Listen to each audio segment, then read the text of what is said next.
comfort of our own home. The other day, while we were at the park with our dog, he spanked me in public, which caught me off guard. Later that day, during one of our intimate moments, he started choking me again, which I usually enjoy. But this time, it got to a point where I couldn't breathe, and I used our signal to stop.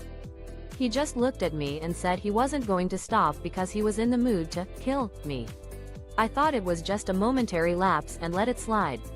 But it happened again, and it was even more unsettling. He was staring at me, whispering sweet nothings, and then it turned dark.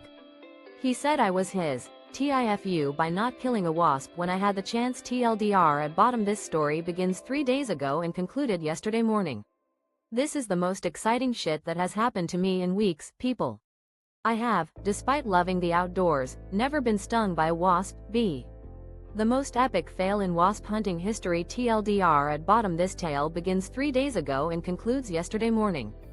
3 days ago, I witnessed the most electrifying experience of my life, and it had nothing to do with TV or video games.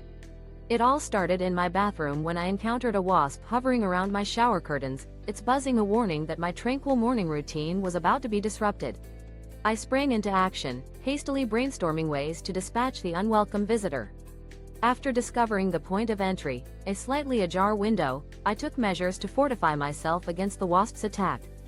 Donning multiple layers of clothing, including sweatshirts, pants, a shirt turban, a beanie, and gloves, I became a human fortress, leaving only a narrow slit for my eyes. Armed with the Executioner, a versatile electric tennis racket, I cautiously approached the bathroom, prepared for battle. The wasp had taken up a strategic position behind the lights above my sink, but I was undeterred, grabbing a shirt to distract it and flush it out of its hiding spot. In a moment of triumph, I thought I had outsmarted the wasp, but it regained its AITA for telling my grandparents about my stepsiblings destroying my jewelry. My mother died when I was 10. My father married a Goyish woman less than a year later, who promptly did her best to have as many children as she could, and had 3 in as many years. She has 2 older kids.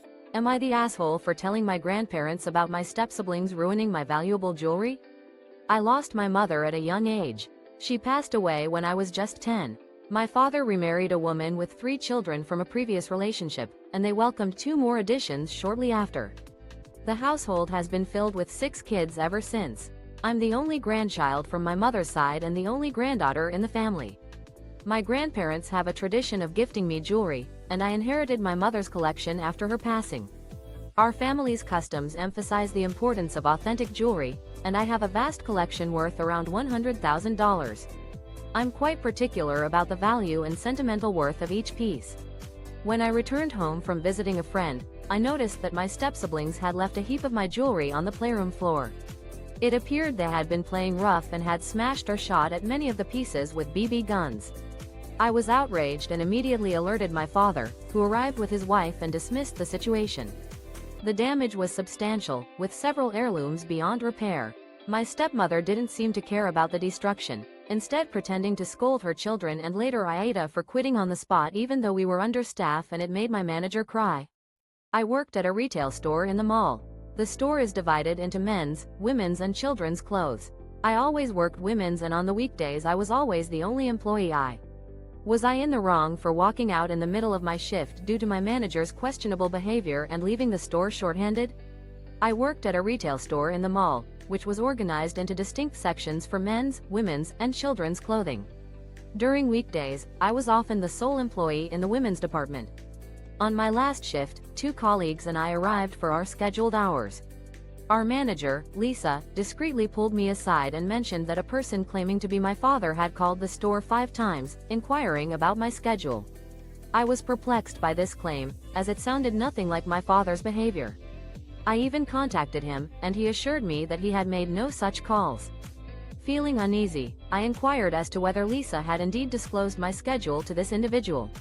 She admitted to doing so and appeared unbothered by my concerns. I expressed my disapproval of her actions, emphasizing that she had no right to share sensitive information with a stranger. Lisa became defensive and dismissed my concerns as excessive, stating it was no big deal. However, I found this attitude unacceptable. In that moment, I felt compelled to stand up for my rights and quit my job. Fat acceptance is bullshit. Giving up on exercise and the effort to maintain a healthy body is not a sign of strength, but of weakness. Obesity is a curable disease, not a personality or trait. I hate when women try to sweeten up their shit reality using words like plus size. The notion of fat acceptance is misguided. Abandoning a commitment to physical fitness and well-being is a sign of resignation, not resilience. Obesity is a treatable condition, not an inherent characteristic of a person. I take issue with women who sugarcoat the harsh reality of their weight by using euphemisms like plus-sized instead of acknowledging the fact of their obesity. Let's examine the reality of fat acceptance. It's predominantly a movement centered around women, with a societal perception that overweight men are not typically seen as attractive. Edit 1. If you're overweight, you should certainly strive to have a positive self-image, but don't give up on making an effort to improve your fitness. Accepting that your weight is simply a product of genetics may be a convenient excuse, but it's still a choice you're making about your body. Edit 2. I'm not dictating what others should do with their lives. I'm simply sharing a candid perspective. As someone who is 30 pounds overweight myself, I'm speaking from personal experience when I say that acknowledging the consequences of our choices is essential to making progress. TIFU by continuously making a customer angry when delivering them pizza. I used to deliver pizza. It was actually the most fun job I have ever had. I am usually really good with people, but I delivered pizza to a house like I have done a million times. As I walk up to TH, I once had the misfortune of delivering pizza for a living. It was actually the most enjoyable job I've ever had, but my interactions with a particular customer left a lot to be desired. I delivered a pizza to a house that I've been to multiple times before, and upon arrival, the overpowering smell of smoke and the loud music suggested a party was in full swing. However, the occupant didn't answer the door, so I had to knock louder to get their attention. When the massive guy with long hair answered, he berated me for knocking too loudly.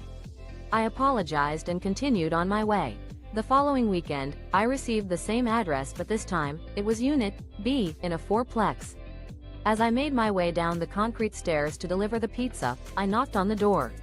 To my surprise, the tall, bald guy who answered claimed responsibility for yelling at me the previous week, stating that he was the new owner of the fourplex.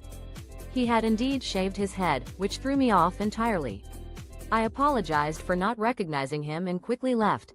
The pattern continued the following weekend when I received the same address again.